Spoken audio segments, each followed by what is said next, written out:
Hello YouTube fans, here again. Hopefully you can hear me because you've got woof, woof, woof, woof, woof, woof. My little dog downstairs barking away, but hopefully you can hear me. If you hear that, I just said it without repeating it, my little dog's lapping away. Today's my day off work, so I figure why not do some movies, some more movie reviews and more whatever. That's right, whatever. So I'm going to end the Dials to Dials for the time being because next week I'm going to talk about What It films. Ooh.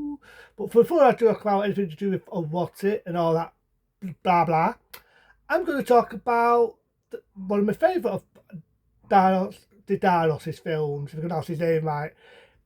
In some parts it's called Medium, and I think right here, I could be right, I could be wrong. In the States of America, it's called Cheapers.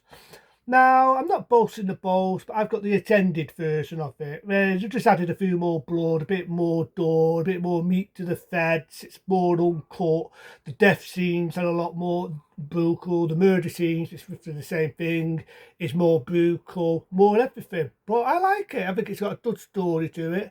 Goes a bit more fantasy, but again, your typical whodunit killer. And you know, you got Donald Pleasence. Any movie with the legend Donald Pleasence, may he rest, to me, is a fucking masterpiece. So fuck it, without ado. So you've also got The Long Dare. If you think you've seen this Long Dare before, think of Labinth. She's the one that's looking for the baby, the baby brother. She was also in Once Upon a Time in America. And because of Once Upon a Time in America, they decided she started to look at actors, and they decided to have her in this film. Thanks because of this film, it got her in the next role, being Labinth. So she just does role in this. Now I think right there, I could be right, I could be wrong. She goes to like a stool. I'm trying to think now where it is, whether it's Fixland or some foreign country. But before you get her in it, it's like you get a door right, and she's getting off the bus. She realises she's firing what she should be, but the bus is gone and fucked off. And she goes to this house. And remember right, the killer station, or like most of the Daros films, you don't see the killer. You just see the hand chasing it about. It kind of reminds me of the one we reviewed not long ago, being Stadabe. So he's got the killer chasing about. This is, like I say, without blagging the blag, this one what I've got isn't called permanent, it's called Cheapers. And what happens is, because this is the more uncut one, she gets stabbed in the hand, it's a lot more brutal, a lot more graphic. She gets stabbed a few times, and if that's not nasty enough, she gets beheaded, gets her head cut off, and you see her head folded down a rock down into a waterfall, which I thought was like brutal. It's like some of the deaths in this compared to most of Daros to Daros is are type brutal, and this is one of the reasons. This is one of the reasons why I offended Inferno, wondering why the fuck was that video nasty. Because some of the death scenes in this are brutal, especially the cheapest one, the uncut one. So like I say, she just has been a boring stool. She gets picked on because she's different, typical. Because she has these amazing powers of talking to bugs, talking to insects. And that's some good effects in it. I love the bit where you've got these throat ropes, these finer talks. A little bit with the bugs and finer talks. I could sew it, but I can't. Copyright and all this. But it's very good to see. That's this little bee, looks like a map, but it can lead her to go wherever she needs to go. And she comes into this doctor who's doing her one-to-one. Paid by my mate again, being Donald Pleasence. And he's told her about having special abilities, special this, special that. And she goes through a lot. She has things stuck to her head, trying to figure out why she's got these special powers, and so on.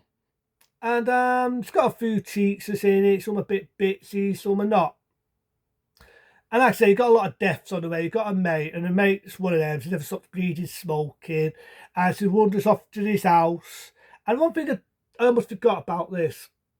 One thing I almost forgot is it's got some Jake Rock songs in it. It's down here an 80s film. There's a lot of good rock music in it, as well as some classical music. Again, the music's done by Joplin.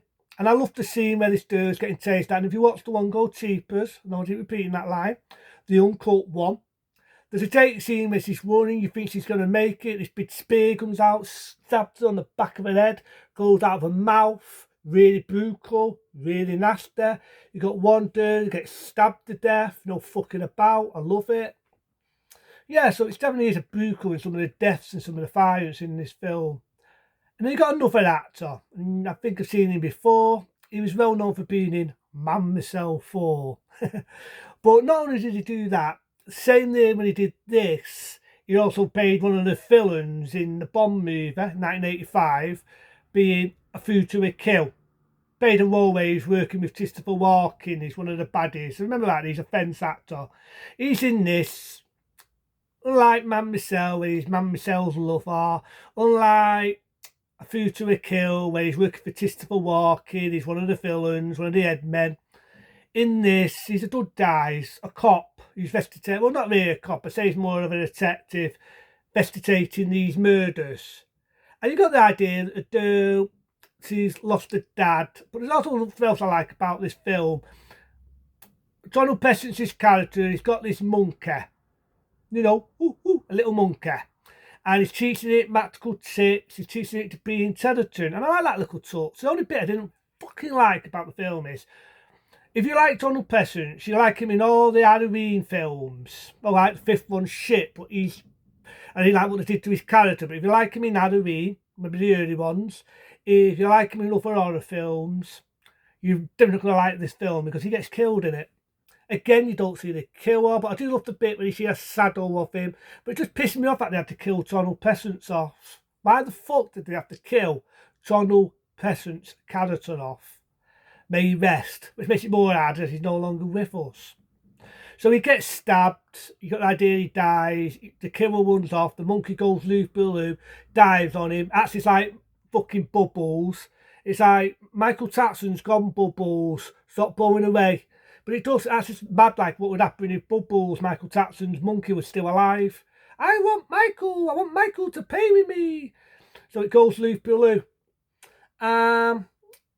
So again, this girl, being the main character, she's got this bee, she can wander around. I think she ends up in this house and she meets a woman, and this woman, I'm going to repeat the name I always say, I've been in a lot of Dialos films. I know she's sadly no longer with us, may she rest. Very attractive woman in that era.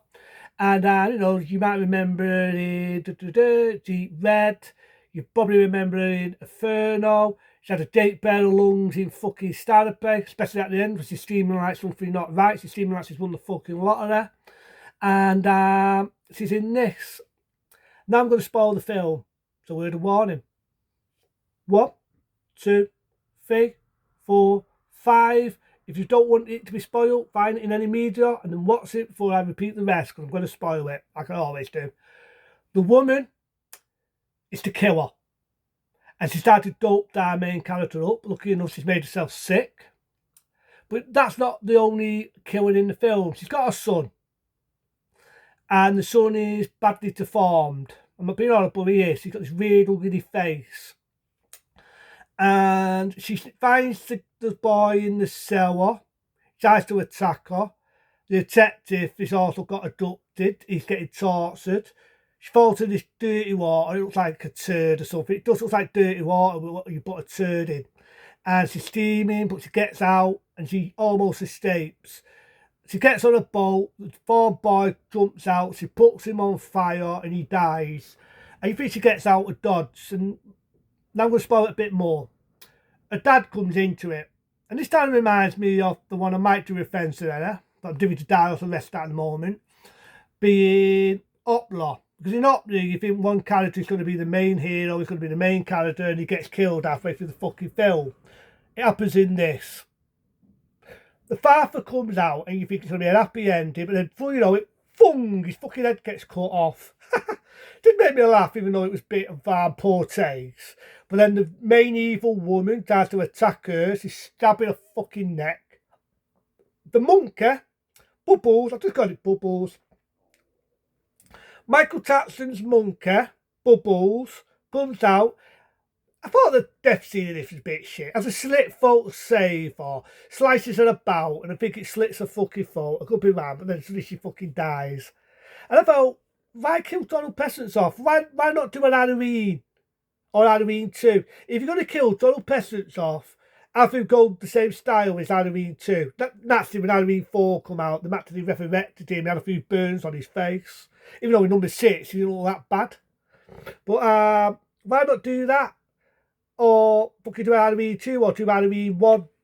What I mean by that is, as Donald Pleasance's character come out, it turns out he's not dead. He just got wounded. He come out of hospital. He had an idea what was going on. He comes there in the nick of time. He shoots the woman. Monkey can still do all that shit, but he shoots the woman. He saves the fucking day. But the monkey kills her, Mr. Bubbles, which I thought was laughable.